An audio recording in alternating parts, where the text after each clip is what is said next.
Hola a todos y todas, soy Mónica Lacarrieu, investigadora del Instituto de Ciencias Antropológicas de la Facultad de Filosofía y Letras de la UBA, investigadora del CONICET.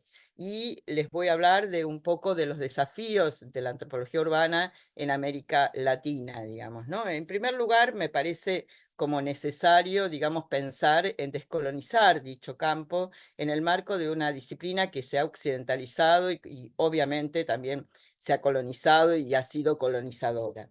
Y esto hay que entenderlo en relación a algunas cuestiones. Por ejemplo, las ideas que se han importado, o sea, ideas fuera de lugar, importado de ciertas culturas o ciudades occidentales, en general problemas que se abordan, digamos, en base a lo que ha surgido en ciudades europeas o norteamericanas, o sea, las mal llamadas del primer mundo. Por ejemplo, el tema de la gentrificación. También en este sentido, en tanto asociados esos problemas a ciudades norteamericanas y eurocéntricas, vienen respondiendo a lógicas urbanas propias de las mismas, digamos, por ejemplo, la gentrificación que surgió en Londres o en Nueva York tiene una lógica propia de esas ciudades, o la visión asociada a las ciudades creativas, o la misma peatonalización que ha sido parte de énfasis puesto por ciudades europeas como París o Ámsterdam.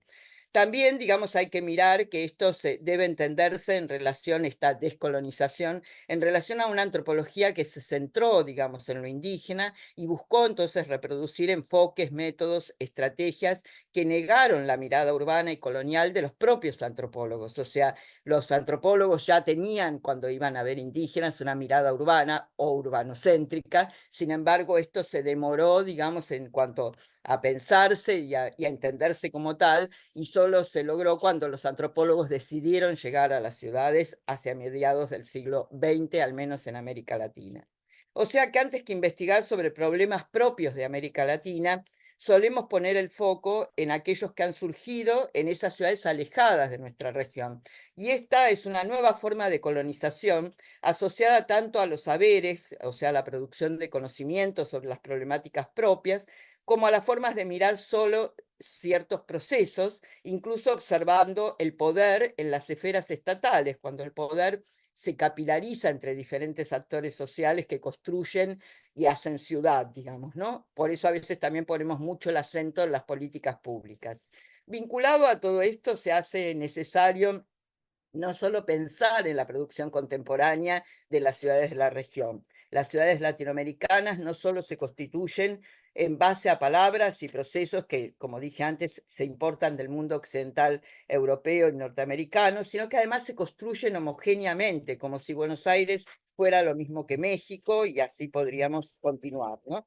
Por lo tanto, deben analizarse en base a procesos estructurantes que han sido parte de la región. Por ejemplo, pensar cómo impacta lo colonial o cómo atravesó la modernidad, discutiendo incluso una mirada unilateral sobre estas cuestiones, que la modernidad urbana, por ejemplo, comenzó a fines del siglo XIX en casi, digamos, en analogía con lo que pasó en la París de Haussmann.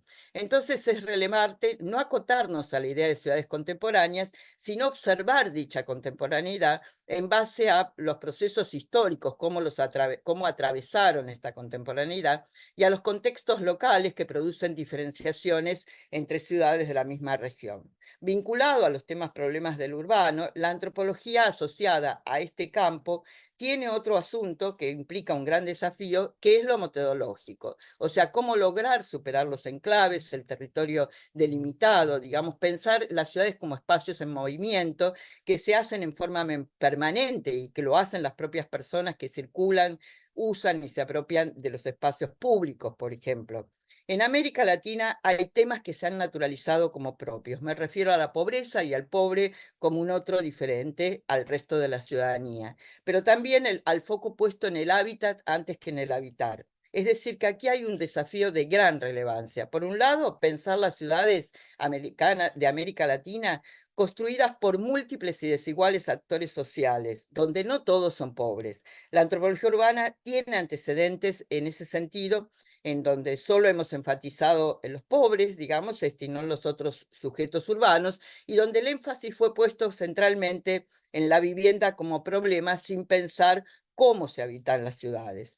Finalmente, un desafío central, tal vez todos estos desafíos que estoy mencionando no son los únicos, pero estos son los que a mí me parecen fundamentales, nos lleva a pensar que efectivamente es importante articular nuestra disciplina con otras. O sea, interdisciplina sí, pero también es necesario pensar qué puede decir la antropología urbana de estos grandes desafíos en, desde y hacia América Latina.